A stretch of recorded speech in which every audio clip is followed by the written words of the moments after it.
The Illustrated Man, Disc 5. The Exiles. Their eyes were fire, and the breath flamed out the witches' mouths as they bent to probe the cauldron with greasy stick and bony finger. "When shall we three meet again, in thunder, lightning, or in rain?"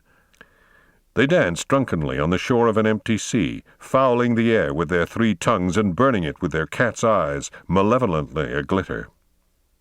"Round about the cauldron go, in the poisoned entrails throw, double, double toil and trouble, fire burn, and cauldron bubble."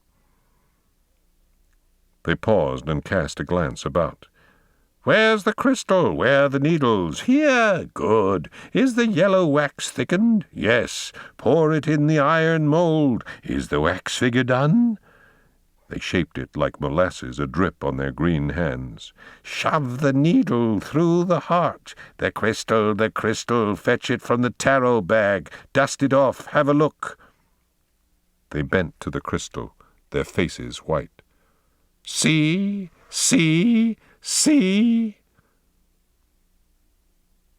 A rocket ship moved through space from the planet Earth to the planet Mars. On the rocket ship, men were dying. The captain raised his head tiredly. "We'll have to use the morphine. But, Captain, you see yourself this man's condition." The captain lifted the wool blanket, and the man restrained beneath the wet sheet moved and groaned. The air was full of sulphurous thunder. "I saw it. I saw it." The man opened his eyes and stared at the port, where there were only black spaces, reeling stars, Earth far removed, and the planet Mars rising large and red. "I saw it. A bat, a huge thing, a bat with a man's face spread over the front port, fluttering and fluttering, fluttering and fluttering." "Pulse?" asked the captain. The orderly measured it. 130. "He can't go on with that. Use the morphine. Come along, Smith." They moved away. Suddenly the floor plates were laced with bone and white skulls that screamed. The captain didn't dare look down, and over the screaming he said, "Is this where Perce is?" turning in at a hatch. A white-smocked surgeon stepped away from a body. "I just don't understand it." "How did Perce die?" "We don't know, Captain. It wasn't his heart, his brain, or shock. He just died." The captain felt the doctor's wrist, which changed to a hissing snake and bit him. The captain didn't flinch. "Take care of yourself. You've got a pulse, too." The doctor nodded. "Perce complained of pains, needles, he said, in his wrists and legs, said he felt like wax melting. He fell, I helped him up. He cried like a child, said he had a silver needle in his heart. He died. Here he is. We can repeat the autopsy for you. Everything's physically normal." "That's impossible. He died of something." The captain walked to a port. He smelled of menthol and iodine and green soap on his polished and manicured hands. His white teeth were dentrificed, and his ears scoured to a pinkness, as were his cheeks. His uniform was the color of new salt, and his boots were black mirrors shining below him. His crisp, crew-cut hair smelled of sharp alcohol. Even his breath was sharp and new and clean. There was no spot to him. He was a fresh instrument, honed and ready, still hot from the surgeon's oven. The men with him were from the same mold. One expected huge brass keys spiraling slowly from their backs. They were expensive, talented, well-oiled toys, obedient and quick. The captain watched the planet Mars grow very large in space. "We'll be landing in an hour on that damn place. Smith, did you see any bats or have other nightmares?" "Yes, sir. The month before our rocket took off from New York, sir. White rats biting my neck, drinking my blood. I didn't tell. I was afraid you wouldn't let me come on this trip." "Never mind," sighed the captain. "I had dreams, too. In all of my 50 years, I never had a dream until that week before we took off from Earth. And then every night I dreamed I was a white wolf caught on a snowy hill, shot with a silver bullet, buried with a stake in my heart." He moved his head toward Mars. "Do you think, Smith, they know we're coming?" We don't know if there are Martian people, sir. Don't we? They began frightening us off 8 weeks ago before we started. They've killed Peirce and Reynolds now. Yesterday they made Grenville go blind. How? I don't know. Bats, needles, dreams, men dying for no reason. I'd call it witchcraft in another day, but this is the year 2120, Smith. We're rational men. This all can't be happening, but it is. Whoever they are, with their needles and their bats, they'll try to finish us all. He swung about. Smith, fetch those books from my file. I want them when we land. 200 books were piled on the rocket deck. Thank you, Smith. Have you glanced at them? Think I'm insane? Perhaps. It's a crazy hunch. At that last moment I ordered these books from the Historical Museum because of my dreams. 20 nights I was stabbed, butchered, a screaming bat pinned to a surgical mat, a thing rotting underground in a black box. Bad, wicked dreams. Our whole crew dreamed of witch things and weir things, vampires and phantoms, things they couldn't know anything about. Why? Because books on such ghastly subjects were destroyed a century ago. By law, forbidden for anyone to own the grisly volumes. These books you see here are the last copies, kept for historical purposes in the locked museum vaults.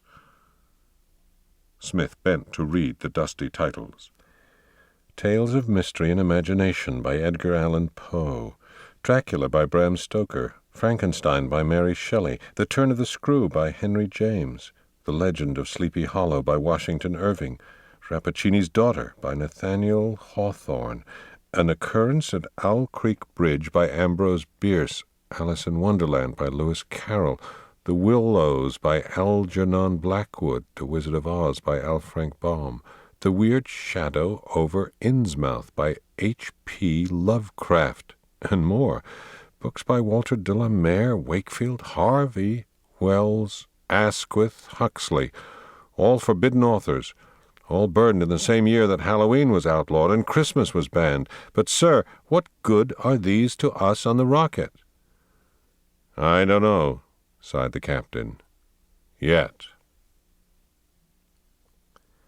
The three hags lifted the crystal where the captain's image flickered, his tiny voice tinkling out of the glass. I don't know, sighed the captain. Yet. The three witches glared redly into one another's faces. We haven't much time, said one. Better warn them in the city. They'll want to know about the books. It doesn't look good, that fool of a captain. In an hour they'll land their rocket. The three hags shuddered and blinked up at the Emerald City by the edge of the dry Martian sea. In its highest window a small man held a blood-red drape aside. He watched the wastelands where the three witches fed their cauldron and shaped the waxes. Farther along, 10,000 other blue fires and laurel incenses, black tobacco smokes and fir weeds, cinnamons and bone dusts rose soft as moths through the Martian night. The man counted the angry magical fires, then, as the three witches stared, he turned. The crimson drape, released, fell, causing the distant portal to wink like a yellow eye. Mr. Edgar Allan Poe stood in the tower window, a faint vapor of spirits upon his breath. Hackett's friends are busy tonight, he said, seeing the witches far below. A voice behind him said, I saw Will Shakespeare at the shore earlier, whipping them on. All along the sea, Shakespeare's army alone, tonight, numbers, thousands. The three witches, Oberon, Hamlet's father, Puck, all of them, thousands. Good Lord, a regular sea of people. Good William. Poe turned. He let the crimson drape fall shut.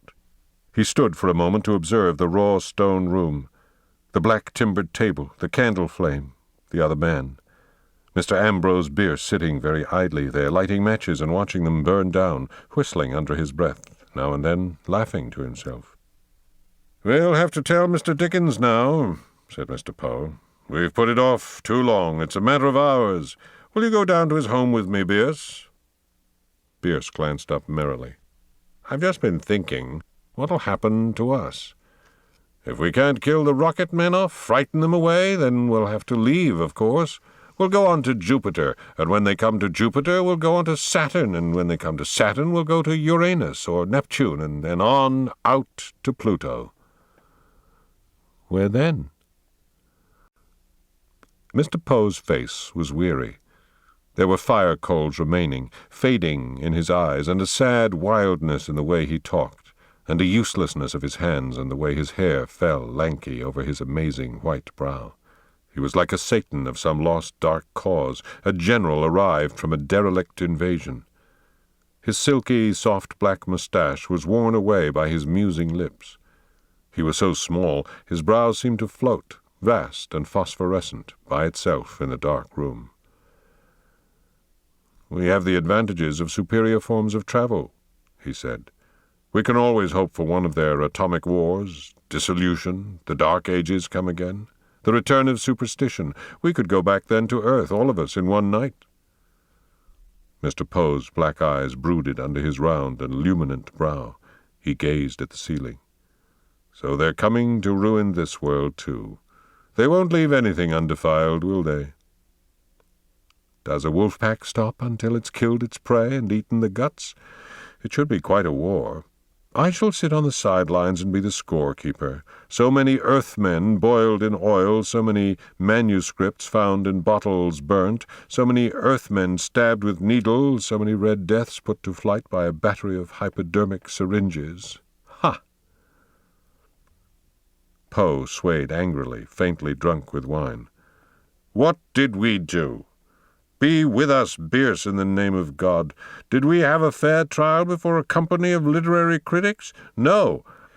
Our books were plucked up by neat, sterile surgeons' pliers and flung into vats to boil, to be killed of all their mortuary germs. Damn them all!"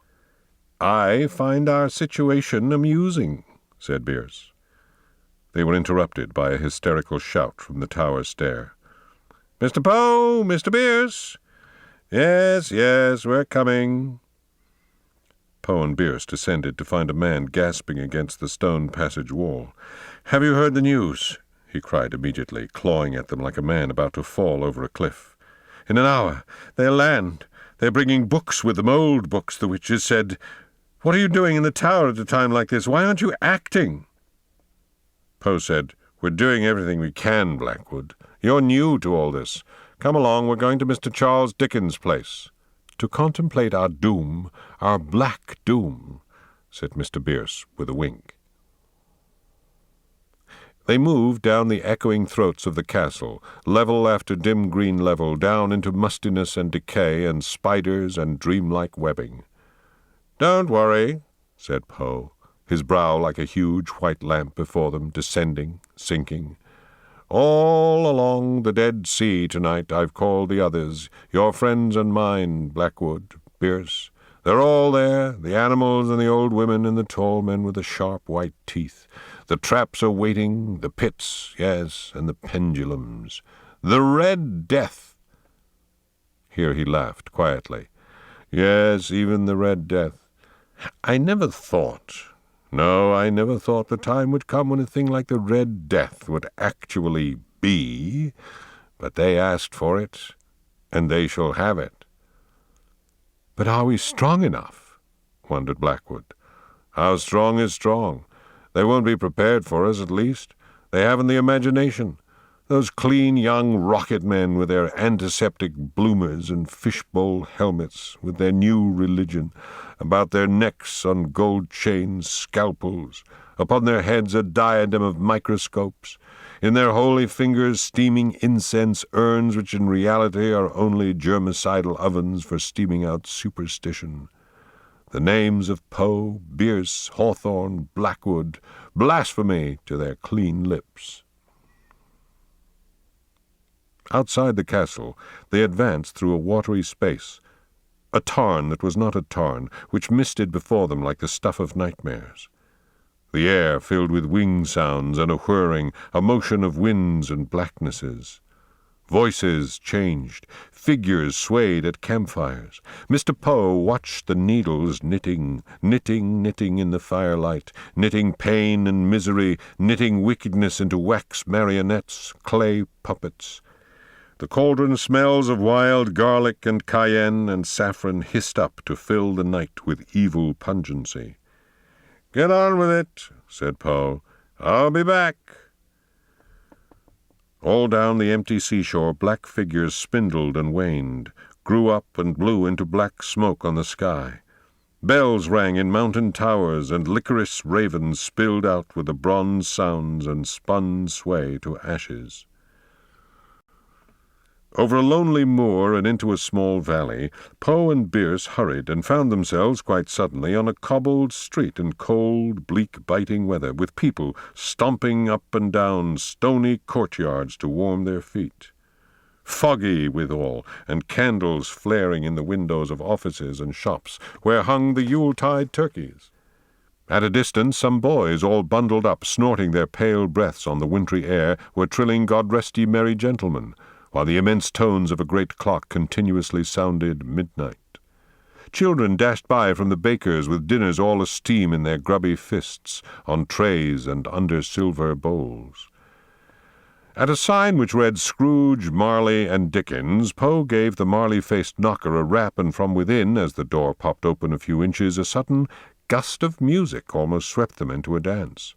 And there, beyond the shoulder of the man who was sticking a trim goatee and moustaches at them, was Mr. Fezziwig, clapping his hands, and Mrs. Fezziwig, one vast substantial smile, dancing and colliding with other merrymakers, while the fiddle chirped, and laughter ran about a table like chandelier crystals given a sudden push of wind. The large table was heaped with brawn and turkey and holly and geese, with mince pies, suckling pigs, wreaths of sausages, oranges, and apples. And there was Bob Cratchit, and Little Dorrit, and Tiny Tim, and Mr. Fagin himself, and a man who looked as if he might be an undigested bit of beef, a blot of mustard, a crumb of cheese, a fragment of an underdone potato. Who else but Mr. Marley, chains and all, while the wine poured and the brown turkeys did their excellent best to steam. "What do you want?" demanded Mr. Charles Dickens. "We've come to plead with you again, Charles. We need your help," said Poe. "Help? Do you think I would help you fight against those good men coming in the rocket? I don't belong here anyway. My books were burned by mistake. I'm no supernaturalist, no writer of horrors and terrors like you, Poe, you, Bierce, or the others. I'll have nothing to do with you terrible people." "You are a persuasive talker," reasoned Poe. "You could go to meet the rocket men, lull them, lull their suspicions, and then we could take care of them." Mr. Dickens eyed the folds of the black cape which hid Poe's hands. From it, smiling, Poe drew forth a black cat. "For one of our visitors." "And for the others?" Poe smiled again, well pleased.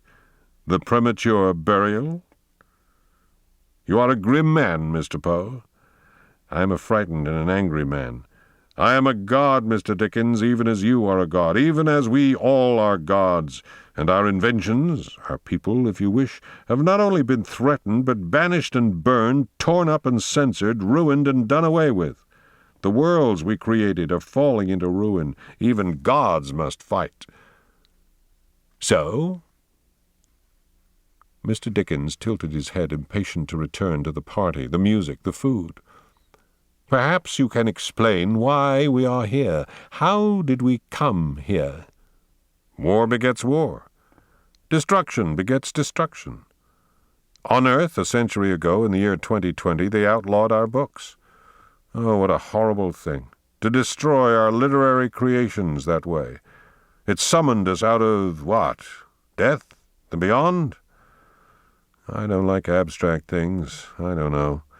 I only know that our worlds and our creations called us, and we tried to save them, and the only saving thing we could do was wait out the century here on Mars, hoping Earth might overweight itself with these scientists and their doubtings.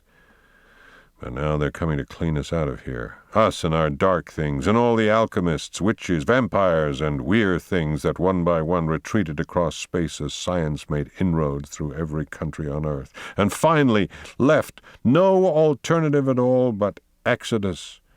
You must help us. You have a good speaking manner. We need you.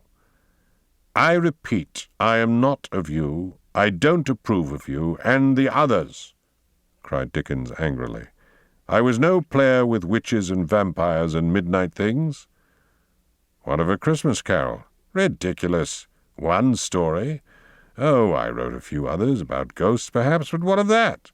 My basic works had none of that nonsense. Mistaken or not, they grouped you with us. They destroyed your books, your worlds, too. You must hate them, Mr. Dickens. I admit they are stupid and rude, but that is all. Good day. Let Mr. Morley come, at least. No. The door slammed.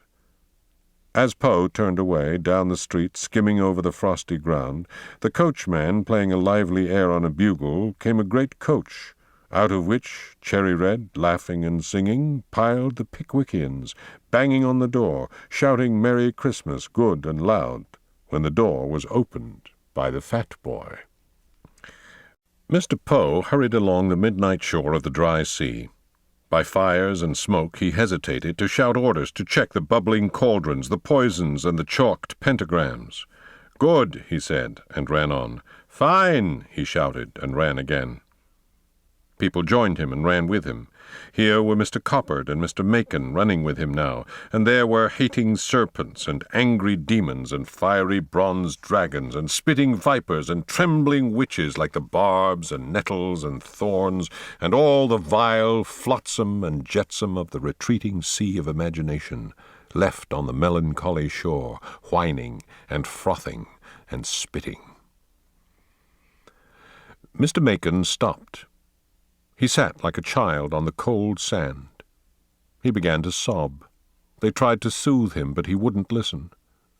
"I just thought," he said, "what happens to us on the day when the last copies of our books are destroyed?" The air whirled. "Don't speak of it." "We must," wailed Mr. Macon. Now as the rocket comes down, you, Mr. Poe, you, Coppard, you, Bierce, all of you grow faint, like wood smoke blowing away. Your faces melt. Death, real death for all of us. We exist only through Earth's sufferance. If a final edict tonight destroyed our last few works, we'd be like lights put out. Coppard brooded gently. I wonder who I am. In what earth mine tonight do I exist? In some African hut? Some hermit reading my tales? Is he the lonely candle in the wind of time and science, the flickering orb sustaining me here in rebellious exile? Is it him? Or some boy in a discarded attic finding me only just in time? Oh, last night I felt ill to the marrows of me, for there is a body of the soul as well as a body of the body. And this soul-body ached in all of its glowing parts. And last night I felt myself a candle guttering, when suddenly I sprang up, given new light, as some child sneezing with dust in some yellow garret on earth once more found a worn, time-specked copy of me. And so I'm given a short respite. A door banged wide in a little hut by the shore. A thin, short man with flesh hanging from him in folds stepped out and, paying no attention to the others, sat down and stared into his clenched fists. "There's the one I'm sorry for," whispered Blackwood. "Look at him, dying away. He was once more real than we who are men. They took him, a skeleton, thought, and clothed him in centuries of pink flesh and snow beard and red velvet suit and black boot, made him reindeers, tinsel, holly. And after centuries of manufacturing him, they drowned him in a vat of Lysol, you might say." The men were silent. "What must it be on earth," wondered Poe, "without Christmas? No hot chestnuts, no tree, no ornaments, or drums, or candles, nothing but the snow and wind and the lonely, factual people." They all looked at the thin little old man with the scraggly beard and faded red velvet suit. Have you heard his story? I can imagine it. The glitter-eyed psychiatrist, the clever sociologist, the resentful, froth-mouthed educationalist, the antiseptic parents. A regrettable situation, said Bierce, smiling, for the Yuletide merchants, who, toward the last there, as I recall, were beginning to put up holly and sing Noel the day before Halloween. With any luck at all this year, they might have started on Labor Day. Bierce didn't continue. He fell forward with a sigh. As he lay upon the ground, he had time to say only, "How interesting." And then, as they all watched, horrified, his body burned into blue dust and charred bone, the ashes of which fled through the air in black tatters. "Bierce! Bierce!" Gone. His last book gone. Someone on earth just now burned it. God rest him. Nothing of him left now. For what are we but books? And when those are gone, nothing's to be seen. A rushing sound filled the sky. They cried out, terrified, and looked up. In the sky, dazzling it with sizzling fire clouds, was the rocket. Around the men on the seashore, lanterns bobbed. There was a squealing and a bubbling and an odor of cooked spells. Candle-eyed pumpkins lifted into the cold, clear air. Thin fingers clenched into fists, and a witch screamed from her withered mouth. "Ship, ship, break, fall! Ship, ship, burn all! Crack, flake, shake, melt! Mummy dust, cat pelt!" "Time to go," murmured Blackwood. "On to Jupiter, on to Saturn or Pluto." "Run away!" shouted Poe in the wind. "Never!" "I'm a tired old man." Poe gazed into the old man's face and believed him. He climbed atop a huge boulder and faced the 10,000 gray shadows and green lights and yellow eyes on the hissing wind. "The powders!" he shouted. A thick, hot smell of bitter almond, civet, cumin, wormseed, and orris. The rocket came down, steadily down with the shriek of a damned spirit. Poe raged at it. He flung his fists up, and the orchestra of heat and smell and hatred answered in symphony. Like stripped tree fragments, bats flew upwards. Burning hearts, flung like missiles, burst in bloody fireworks on the singed air. Down, down, relentlessly down, like a pendulum the rocket came, and Poe howled furiously and shrank back with every sweep and sweep of the rocket, cutting and ravening the air. All the Dead Sea seemed a pit in which trapped they waited, the sinking of the dread machinery, the glistening axe. They were people under the avalanche.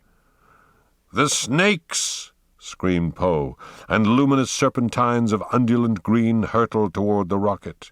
But it came down, a sweep of fire, a motion, and it lay, panting out exhaustions of red plumage on the sand a mile away. "At it!" shrieked Poe. "The plan's changed. Only one chance. Run! At it! At it! Drown them with our bodies! Kill them!" And, as if he had commanded a violent sea to change its course, to suck itself free from primeval beds, the whirls and savage gouts of fire spread and ran like wind and rain and stark lightning over the sea sands, down empty river deltas, shadowing and screaming, whistling and whining, sputtering and coalescing toward the rocket, which, extinguished, lay like a clean metal torch in the farthest hollow. As if a great charred cauldron of sparkling lava had been overturned, the boiling people and snapping animals churned down the dry fathoms. "Kill them!" screamed Poe, running. The rocket men leaped out of their ship, guns ready. They stalked about, sniffing the air like hounds. They saw nothing. They relaxed. The captain stepped forth last. He gave sharp commands. Wood was gathered, kindled, and a fire leapt up in an instant. The captain beckoned his men into a half-circle about him. "A new world," he said, forcing himself to speak deliberately, though he glanced nervously now and again over his shoulder at the empty sea. "The old world left behind. A new start.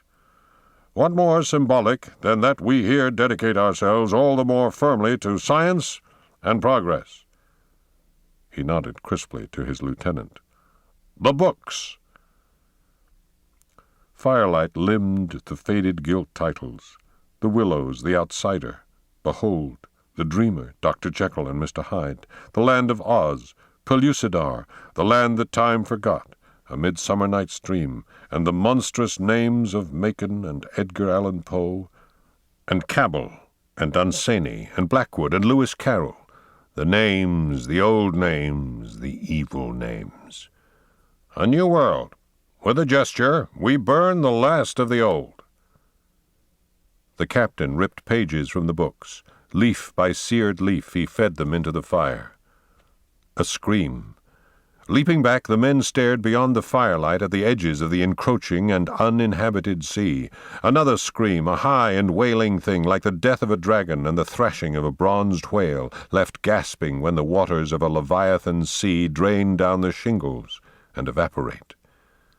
It was the sound of air rushing in to fill a vacuum, where, a moment before, there had been something. The captain neatly disposed of the last book by putting it into the fire. The air stopped quivering. Silence. The rocket men leaned and listened. "Captain, did you hear it?"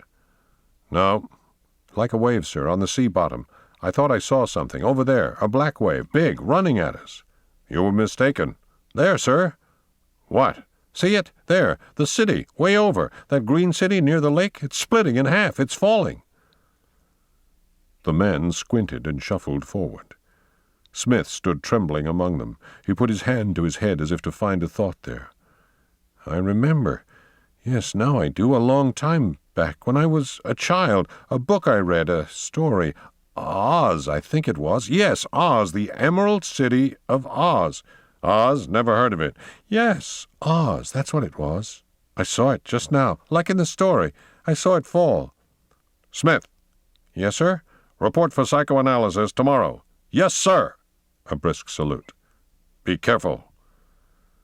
Then men tiptoed, guns alert beyond the ship's aseptic light, to gaze at the long sea and the low hills. "Why?" whispered Smith, disappointed. "There's no one here at all, is there? No one here at all."